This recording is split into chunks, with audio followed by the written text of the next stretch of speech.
ডাইনির এত সাহস! ও জীবিত মানুষকে বিয়ে করবে? এই ডাইনি, আয়, আজ তোর একদিন কি আমার একদিন।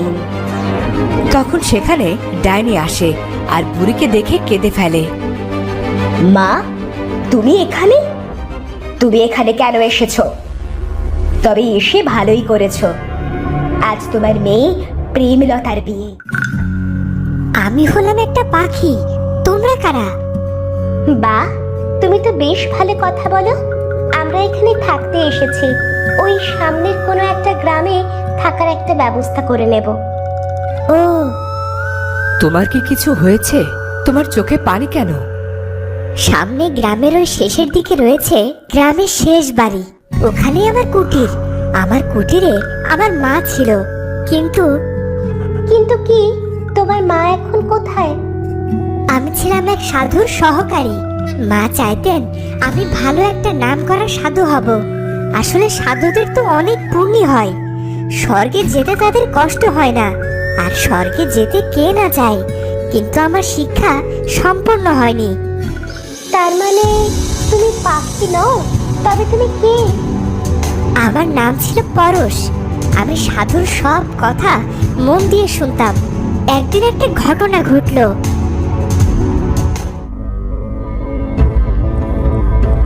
তুমি এখনো এখানে বসে আছো? তোমাকে কোনো কাজ নেই? খাবার তৈরি করছো? এই যে সাধু মহারাজ, আমি আপনার জন্য আহার সাজিয়ে বসে আছি। এ কি, আমার খাবারে সবজি কেন? আমি তো শুধু ঘি আর ভাত খাই, আর কম আহার করি।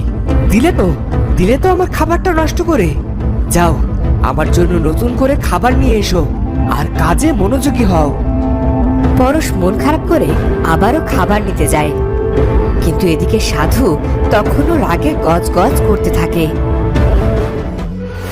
আমি কি করে সাধু মহারাজের মতো হব? মা চায় আমি যেন বড় একটা সাধু হতে পারি, কিন্তু সাধু মহারাজের তো আমার কোনো কাজই পছন্দ হয় না। আমি যাই করি সাধু মহারাজ তাতেই রেগে যায়। আমি কি করে তার মনের মতো হব? এভাবেই পরশের দিন পার হতে থাকে, কিন্তু সে কিছুতেই সাধুর মন পায় না। ওদিকে সাধুর মতো জীবন পরশের ভালো লাগে না। আমার ঘর হবে, সংসার হবে, আমি আমার বউ ছেলে মেয়ে নিয়ে ভালো থাকবো, মাঠে কাজ করব, কাঠ কাটবো, কিন্তু এরকম জীবন, এ জীবন আমি চাই না। তোমার মা তোমাকে দেখাশোনা করার দায়িত্ব আমাকে দিয়েছে, আর তোমার মনে তুমি লালন করছো গৃহস্থের চিন্তা। ওই যে নদীর পানি, যাও সেখানে গিয়ে গুনে গুনে 500 ডুব দেবে। মন শান্ত হবে, মনের ময়লা চলে যাবে। কিন্তু পানিতে তো শরীরের ময়লা কেটে যায়, মনের ময়লা কেমন করে কাটবে? মন কি ধোয়া যায়? আবার মুখে মুখে তর্ক? জানো তো, আমি কোনো তর্ক করা পছন্দ করি না। আমার কথাই হলো বাণী, আর পবিত্র পানিতে শুধু মনের ময়লা কেন, জীবনের সব পাপ ধুয়ে যায়। যাও, আমি এক কথা বারবার বলা পছন্দ করি না। ঠিক আছে সাধু মহারাজ। সাধুর কথা মানলেও পরশ সত্যি বুঝতে পারে না পাপ কেমন করে ধুয়ে যায়। একদিন সাধু বাবা তার কোনো এক ভক্তের বাড়িতে আমন্ত্রণ রক্ষা করতে গেলেন। সেদিন পরশ কুটিরের বাইরে একাই ছিল। তখন তার দেখা হয় তরি নামের এক মালিনী কন্যার সাথে।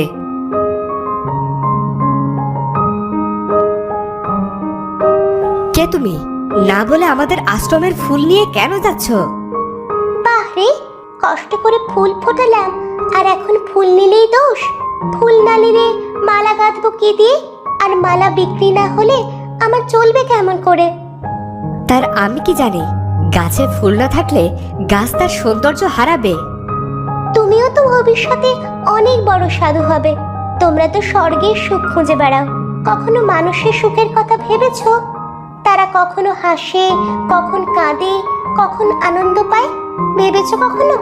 জীবের সেবা করলেই বিধাতাকে সেবা করা হয়, বুঝলে? বিধাতার কাছে কোনো কিছুর অভাব নেই, যে তুমি তাকে সেবা করলেই সে পাবে, নয়তো কিচ্ছু পাবে না। সেদিন পরশের মনে তরির কথাগুলো গেঁথে যায়। কয়েকদিন পর আশ্রমে অনুষ্ঠান ছিল। আশ্রমের কোনো অনুষ্ঠান হলে ফুল দিয়ে আশ্রমকে সাজানোর রীতি ছিল, কিন্তু বাগানের ফুল দিয়ে তরি মালা গাঁথবে বলে পরশ সেদিন ফুলগুলোতে হাত দেয় না, বরং কাগজ দিয়ে রঙিন ফুল তৈরি করে আর সেটা দিয়ে আশ্রম সাজাতে শুরু করে। কিন্তু আশ্রমের রীতি ভাঙার কারণে সাধু অনেক রেগে যায়। তোমার এত সাহস কি করে হয়? তুমি আমাদের আশ্রমের নীতি কোন সাহসে ভেঙেছো? ঠিক তখনই সেখানে তরি চলে আসে। পরশ তরিকে দেখতে পায় আর সাধুও সেটা দেখে ফেলে। তুমি সাধু হতে এসেও নারীর সঙ্গ পেতে চাও?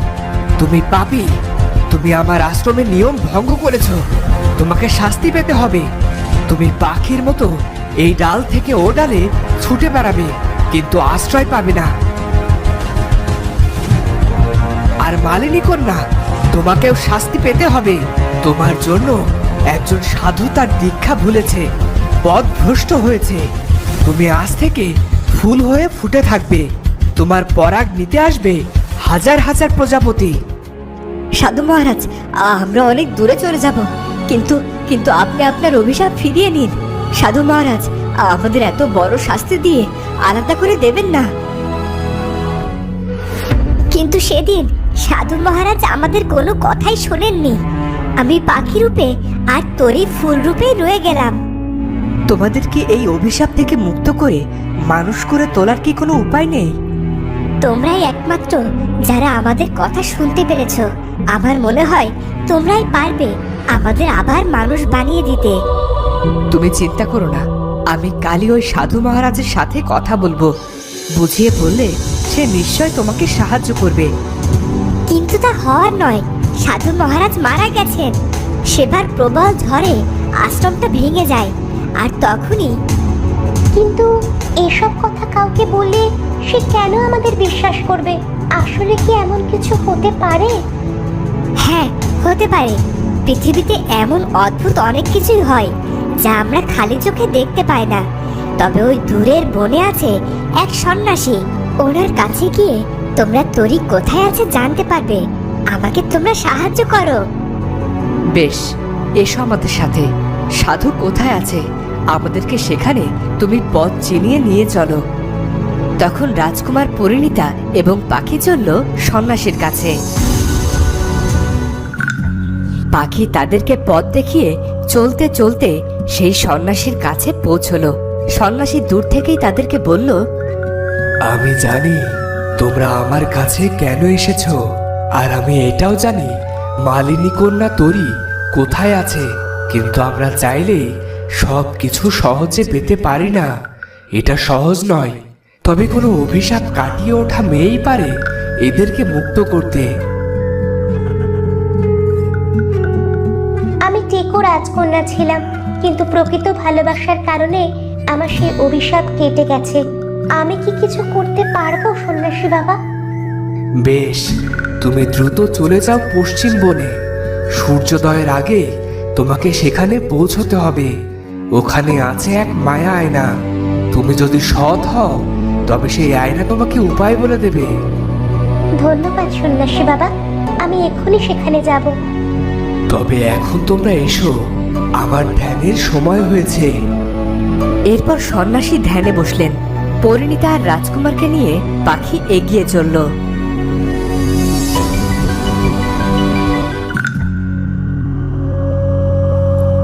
পরিণীতা, তোমার মনে হয় না আমরা বিপদে পড়তে পারি? বিপদের ভয় কাউকে সাহায্য করার থেকে পিছিয়ে আসা তো মানুষের শিক্ষা নয় রাজকুমার। আমাদের যেতে হবে আর পাখি বন্ধুকে ফিরিয়ে দিতে হবে তার প্রিয়জনকে। তোমরা চাইলে চলে যেতে পারো, আমি তোমাদেরকে বিপদে ফেলতে চাই না। না না, তা হয় না। তোমাকে আমরা একা ছাড়তে পারি না। বিপদ যতই আসুক না কেন, বিপদের সময় কেটে যাবে।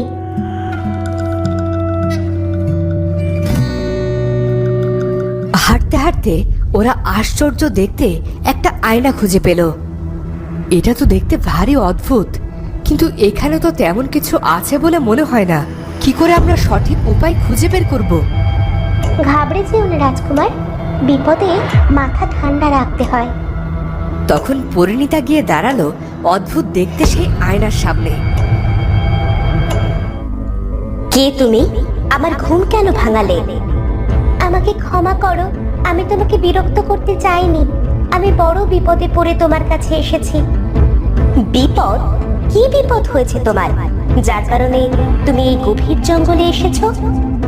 আমার পাখি বন্ধু এক সাধুর অভিশাপে পাখি হয়ে গেছে, আর প্রিয়তমা ফুল হয়ে জীবন কাটাচ্ছে। সন্ন্যাসী বাবা বলেছে আমাদের কেবল তুমিই সাহায্য করতে পারো। এমনি এমনি তো সাহায্য করতে পারবো না। উপকারীর উপকার কেউ মনে রাখে না, আর মানুষেরা তো নয়। সবাই তো এক নয় মায়া না। তুমি যা বলবে আমি তাই করব। বিনিময়ে তুমি ওদের মানুষ রূপ ফিরিয়ে দাও। যে মানুষের উপকার করে মানুষ তাদের মনে রাখে না পরিণীতা, উল্টে উপকারীর ক্ষতি করাই তাদের আসল উদ্দেশ্য হয়ে পড়ে। তুমি ঠিক বলছো না। সবাই একরকম হলে তো আর পৃথিবীটা আপন গতিতে চলতো না, বলো? না, সবাই ক্ষতি করে। আমার কি দোষ ছিল বলো তো?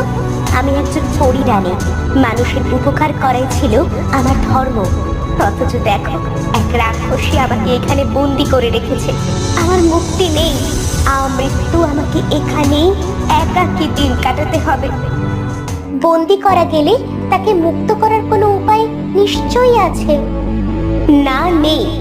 রাক্ষসীরা পৃথিবীতে রাজত্ব করবে, আর আমি এটা জানি বলেই আজ আমার এই দশা। পারলে রাক্ষসীদের থেকে পৃথিবীকে বাঁচাও। বেশ, আমি তোমার কথা মনে রাখবো, কিন্তু আমি যে কারণে তোমার কাছে এসেছি আমাকে সেই উপায় বলে দাও। আমি খালি হাতে কিছুতেই ফিরবো না। বেশ, আমি তোমাকে উপায় বলে দিচ্ছি, তবে এটা একটা হেঁয়ালি। এটা ভেদ করতে পারলেই তুমি ওদের মুক্ত করতে পারবে। বেশ, তাই হবে। তুমি বলো। মন দিয়ে শোনো। উত্তরে নয়, দক্ষিণে নয়, কান্নার পদ্মপুকুর নড়বড়ে নয়, অস্তিত্বহীন ভেঙে গুড়িয়ে যায়, নতুন স্বপ্নের টানে আবার উঠে দাঁড়ায়। এটা তো হেয়ালি। আমি কেমন করে সমাধান করব এই হেয়ালি? তো বন্ধুরা, ভিডিওটি কেমন লাগলো? যদি ভালো লাগে চ্যানেলটি সাবস্ক্রাইব করে বেল আইকনটি বাজিয়ে দিও। দেখা হচ্ছে পরের ভিডিওতে। ধন্যবাদ।